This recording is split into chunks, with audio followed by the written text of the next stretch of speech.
Hi viewers, welcome to Bosco Campus Vision. Today we are discussing a new subject, that is Fundamentals of Management, and it is for S1 BBA under Kerala University. And myself, Mary Netto, Assistant Professor from Department of Management, Don Bosco College, Kottayam. This section we can discuss what is decision making. So, the life of a manager is filled with decision making. It involves choosing best alternative course of action. So, some believe that management is decision making. So, the decision making involves choosing a course of action from several alternative course of action. So, it is a part of every manager's job because they must constantly choose what is to be done, who is to be done, and when is to be done. So, decision making must be regarded as a step in planning. Even when done quickly and with little thought, or with it influence actions only for a few minutes. ഒരു decision making ഇല്ലേ, ഒരു decision making എന്ന് പറഞ്ഞാൽ എന്താണ്? ഒരു manager, ഇപ്പം നിങ്ങൾ ഓരോരുത്തരും ഇല്ലേ, നിങ്ങൾ BBA കഴിഞ്ഞിട്ടോ MBA കഴിഞ്ഞിട്ടൊക്കെ ഒരു ഇതിൻ്റെ ഫീൽഡിലേക്ക് ഇറങ്ങുമ്പോൾ നമ്മൾ എല്ലാ മാനേജേഴ്സായിട്ട് പല സെക്ഷനിൽ വർക്ക് ചെയ്യേണ്ടവരാണ് അല്ലേ. അപ്പോൾ ഒരു മാനേജറുടെ ലൈഫ് എന്ന് പറയുമ്പോൾ എന്താണ്, ഒത്തിരി ഡിസിഷൻസ് എന്ന് പറഞ്ഞാൽ എന്താണ്, തീരുമാനങ്ങൾ എടുക്കേണ്ട ആൾക്കാരാണ് അല്ലേ. അപ്പം നമ്മുടെ ഒരു മാനേജറുടെ ലൈഫ് ഇസ് ഫുൾ ഓഫ് എന്താണ്, മേക്കിംഗ് ഡിസിഷൻസ്. അതുകൊണ്ട് തന്നെ ഇറ്റ് ഇൻവോൾവ്സ് എന്താണ്, choosing between alternative course of actions. അപ്പോൾ അങ്ങനെയാണെങ്കിൽ നമുക്കൊരു ഓൾട്ടർനേറ്റീവ് കോഴ്സ് ഓഫ് ആക്ഷൻസ്, അല്ലെങ്കിൽ ഈ പറഞ്ഞ പോലെ എന്താണ്, ഒന്നിൽ കൂടുതൽ ഓൾട്ടർനേറ്റീവ്സ്. എന്ത് കാര്യത്തിനും തീരുമാനം എടുക്കുമ്പോൾ ഒരു തീരുമാനം ആയിരിക്കരുത്, ഒന്നിൽ കൂടുതൽ തീരുമാനങ്ങൾ എടുക്കുക, അതിൽ നമ്മൾ ഏറ്റവും നല്ല തീരുമാനത്തിന് നമ്മൾ ഇംപ്ലിമെൻറ്റ് ചെയ്യുക. അപ്പോൾ it is a part of every managers ജോബിൽ. ഏതൊരു മാനേജറിൽ ജോലി എടുത്താലും അവിടെ അദ്ദേഹത്തിന് ഒരുപാട് നല്ല തീരുമാനങ്ങൾ എടുക്കേണ്ടതുണ്ട്. So there must be constantly choose what is to be done, who is to be do it, or what is to be done ഇല്ലേ. അപ്പം അങ്ങനെയാണെങ്കിൽ ആര്, എപ്പോൾ, എങ്ങനെ എന്നൊക്കെ പറയുന്നതിനൊരു ചോദ്യം നമുക്കവിടെ, അല്ലെങ്കിൽ ആ തീരുമാനം എടുക്കുന്ന വ്യക്തിക്ക് ഉണ്ടായിരിക്കണം. So and decision making must be regard as the steps in planning ഇല്ലേ. അങ്ങനെയാണെങ്കിൽ ഒരു പ്ലാനിങ്ങിൻ്റെ സ്റ്റെപ്പ് നമുക്ക് പറയില്ലേ, പ്ലാൻ ചെയ്യുമ്പോൾ തന്നെ നമുക്ക് ചില തീരുമാനങ്ങൾ എടുക്കുക എന്ന് പറയുന്നത് ആര് എന്നുള്ളൊരു ചോദ്യം വരും ഇല്ലേ. അപ്പം പ്ലാൻ ചെയ്യുമ്പോഴും നമ്മൾ പറയും ടോപ്പ് അതോറിറ്റിയാണ് കാര്യങ്ങൾ പ്ലാൻ ചെയ്യേണ്ടത്. സോ ചിലപ്പോൾ നമുക്ക് പറയാം അല്ലേ, ഈവൺ ഒരു ക്വിക്കായിട്ടായിരിക്കും ചിലപ്പോൾ നമ്മൾ ചില ഡിസിഷൻസ് എടുക്കുക, അല്ലെങ്കിൽ ചിലപ്പോൾ ഒന്ന് ചിന്തിച്ചിട്ട് എടുക്കുന്നതായിരിക്കാം. പക്ഷേ എന്ത് തന്നെ ആയാലും എന്താണ്, ചില ഫ്യൂ മിനിറ്റ്സ് അല്ലെങ്കിൽ ചില സമയത്തിൻ്റെ പരിമിതി മൂലം ചിലപ്പോൾ നമ്മളുടെ തീരുമാനങ്ങൾ നമ്മൾ വേഗം എടുക്കാറുണ്ട്, ചിലപ്പോൾ അത് നല്ല ആലോചിച്ചിട്ടായിരിക്കും എടുക്കുക. അപ്പോൾ എന്ത് തന്നെ ആയാലും മാനേജേഴ്സിൻ്റെ ഉത്തരവാദിത്തമാണ് നല്ലൊരു തീരുമാനം എടുക്കുക എന്ന് പറയുന്നത്.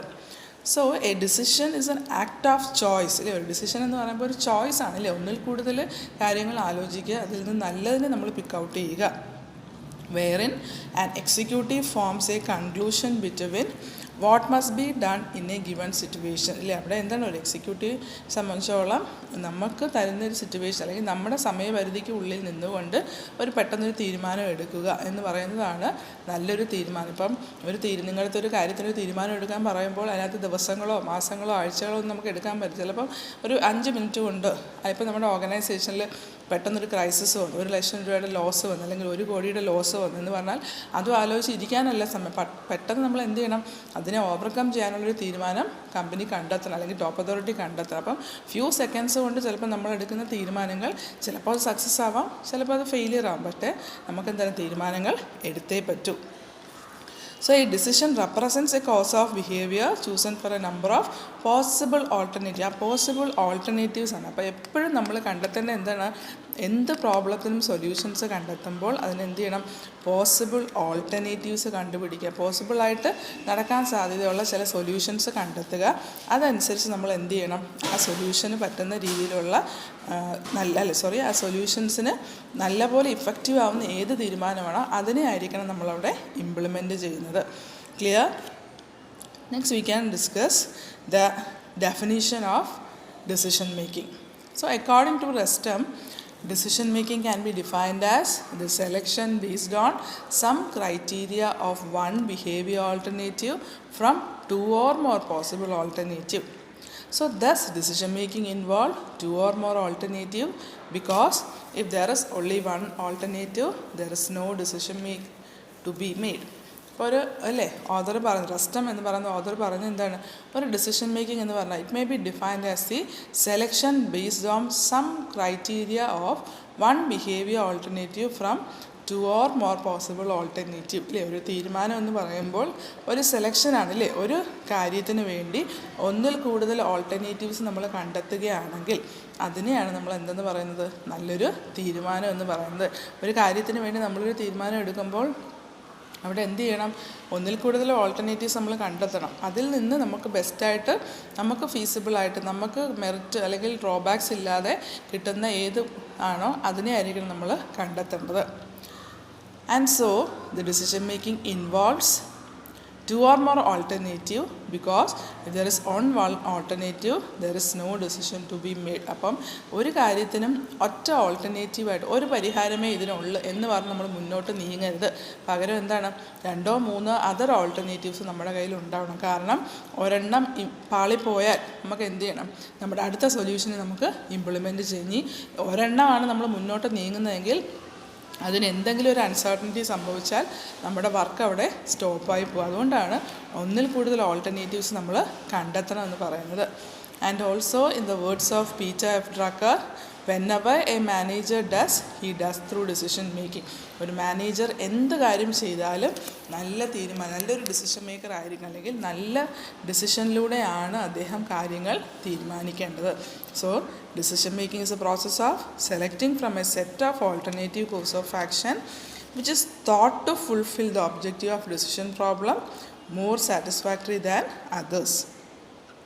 And so it is a consciously chosen for achieving a desired result. അത് നമ്മൾ കോൺഷ്യസ് ആയിട്ടില്ലേ, നമ്മൾ ചിലർ എന്തെങ്കിലുമൊക്കെ അബദ്ധങ്ങൾ പറ്റുമ്പോൾ ഞാൻ അറിയാതെ ചെയ്തു പോയതാ, അല്ലെങ്കിൽ എനിക്ക് പറ്റിപ്പോയി എന്നൊക്കെ അങ്ങനെയല്ല. എപ്പോഴും നമ്മളൊരു കാര്യം ചെയ്യുമ്പോൾ വി ആർ കോൺഷ്യസ് അല്ലേ, നമ്മൾ കോൺഷ്യസോട് കൂടിയാണ് എന്ത് കാര്യവും ചെയ്യുന്നത്. പിന്നെ അവിടെ നമ്മൾ കണ്ടെത്തുന്ന ഒരു വാക്കാണ് അറിഞ്ഞില്ല, കണ്ടില്ല, കേട്ടില്ല, അങ്ങനെയല്ല. അപ്പം ഒരു ഓർഗനൈസേഷൻ കോൺടെസ്റ്റ് വരുമ്പോൾ ഒരിക്കലും നമുക്ക് ഈ പറഞ്ഞ വാക്കുകളെ അവിടെ ഉപയോഗിക്കാൻ പറ്റില്ല. കാരണം എന്താണ്, ഒരു തീരുമാനം എടുക്കുമ്പോൾ അത് നമ്മൾ കോൺഷ്യസോട് കൂടിയാണ്, അത് സക്സസ് ആയാലും ഫെയിലിയർ ആയാലും ആഫ്റ്റർ എഫക്റ്റ് എന്തു തന്നെ ആയാലും നമ്മളവിടെ കോൺഷ്യസോട് കൂടി ആയിരിക്കണം ഒരു തീരുമാനം എടുക്കേണ്ടത്.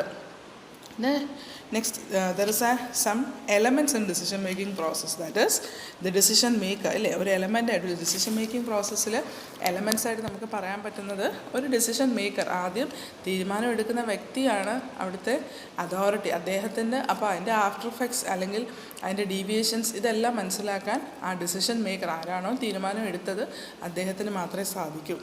ദെൻ ദ ഡിസിഷൻ പ്രോബ്ലം, എന്തിനു വേണ്ടിയിട്ടാണ് നമ്മൾ ആ ഡിസിഷൻ എടുത്തത്, എന്ത് പ്രോബ്ലത്തിന് വേണ്ടിയിട്ടാണ് ആ ഡിസിഷൻ എടുത്തത്, അത് അറിഞ്ഞിരിക്കണം. So the environment in which decision is to be made, ഇനി ഏത് പരിസ്ഥിതിയിലാണ് ഞാൻ ആ തീരുമാനം എടുത്തത്. ഇപ്പം നമ്മളോട് ചിലർ പറയാറുണ്ടല്ലേ, എന്നാലും നീ ആ തീരുമാനം എടുത്തത് തെറ്റായി പോയി എന്ന് പറയും. പക്ഷേ അങ്ങനെയല്ല, നമ്മുടെ എൻവയോൺമെൻറ്റ്, നമുക്ക് അന്നത്തെ സർക്കംസ്റ്റൻസ്, നമ്മുടെ സിറ്റുവേഷൻ എന്തായിരുന്നോ ആ സിറ്റുവേഷന് സ്യൂട്ടായിരുന്ന രീതിയിലാണ് നമ്മൾ എന്ത് ചെയ്യേണ്ടത്, നമ്മുടെ തീരുമാനങ്ങൾ എടുക്കേണ്ടത്. The objective of the decision maker, പിന്നെ പറയുന്നത് എന്താണ്, ഒരു ഡിസിഷൻ മേക്കർക്ക് ഒരു ലക്ഷ്യമുണ്ട്. തീരുമാനം എടുത്ത വ്യക്തിക്ക് പുറമേ നിന്ന് നോക്കുന്നവർക്ക് അത് വേണ്ട എന്നൊക്കെ തോന്നും, പക്ഷേ തീരുമാനം എടുത്ത വ്യക്തിക്ക് എന്താണ്, അദ്ദേഹത്തിൻ്റെ ഒരു ഒബ്ജക്റ്റീവ് ലക്ഷ്യം ഉണ്ടായിരിക്കണം. And the alternative course of action, അദ്ദേഹത്തിന് തന്നെ എന്താണ്, ഓൾട്ടർനേറ്റീവ്സ് ഉണ്ടാവണം. ഞാൻ എടുത്ത ഈ തീരുമാനം ഇതിന് ഡിപ്പെൻഡ് ചെയ്ത് വരുന്ന പ്രോബ്ലംസിനെ ഞാൻ എങ്ങനെ ഓവർകം ചെയ്യും, അതിന് ഒന്നിൽ കൂടുതൽ ഓൾട്ടർനേറ്റീവ്സ് ഉണ്ടാകണം. The outcomes expected from various alternatives, ഇനി അദ്ദേഹത്തിൻ്റെ കയ്യിലുണ്ടാവുന്ന രണ്ടോ മൂന്നോ സൊല്യൂഷൻസ് ഇതിനെ ഓവർകം ചെയ്യാനുണ്ടെങ്കിൽ അതിൽ നിന്ന് അദ്ദേഹം എക്സ്പെക്റ്റ് ചെയ്യുന്ന എന്താണ്, ഈ ഒരു പോസിബിലിറ്റിയാണ് ഞാൻ ഇംപ്ലിമെൻറ്റ് ചെയ്യുന്നതെങ്കിൽ ഇതിൽ നിന്നുണ്ടാവുന്നത് ഞാൻ എങ്ങനെ ഓവർകം ചെയ്യും. അങ്ങനെ എക്സ്പെക്റ്റഡ് ആയിട്ട് നിൽക്കുന്ന എന്താണ്, എല്ലാ ഓൾട്ടർനേറ്റീവ്സിനെയും നമ്മൾ കണ്ടറിയണം. And the final choice of the alternative, അതിന് ശേഷം മാത്രമേ നമ്മൾ ഫൈനൽ ചോയ്സ് ഏതാണ് നല്ലതെന്ന് നമ്മൾ തിരിച്ചറിഞ്ഞ് അതിനെ ഇംപ്ലിമെൻറ്റ് ചെയ്യാവൂ. അപ്പോൾ ഇതാണ് ശരിക്കും ഒരു ഡിസിഷൻ മേക്കിംഗ് എന്ന് പറയുന്നത്. So clear with the point. So decision making is that it is A act of choice and the alternative chosen out of the available alternative, and the process concerned with searching and evaluating alternative to a problem and selecting the best alternative is known as decision making. അപ്പോൾ ഒരു decision making എന്ന് പറഞ്ഞാൽ എന്താണ്? The process concerned with ഇല്ലേ എന്തൊക്കെയാണ്? Searching and evaluating alternative. ഒന്ന് നമ്മൾ കണ്ടെത്തുക, എന്നിട്ട് കണ്ടെത്തിയതിനെ നമ്മൾ ഇവാലുവേറ്റ് ചെയ്യുക. അപ്പം നമ്മുടെ പ്രോബ്ലത്തിന് സ്യൂട്ടബിൾ ആവുന്ന രീതിയിൽ നല്ലൊരു ഓൾട്ടർനേറ്റീവിനെ നമ്മൾ സൊല്യൂഷനായിട്ട് കണ്ടെത്തുന്നതിന് നമുക്ക് എന്തെന്ന് പറയാം? നല്ലൊരു ഡിസിഷൻ മേക്കിംഗ് എന്ന് പറയാം.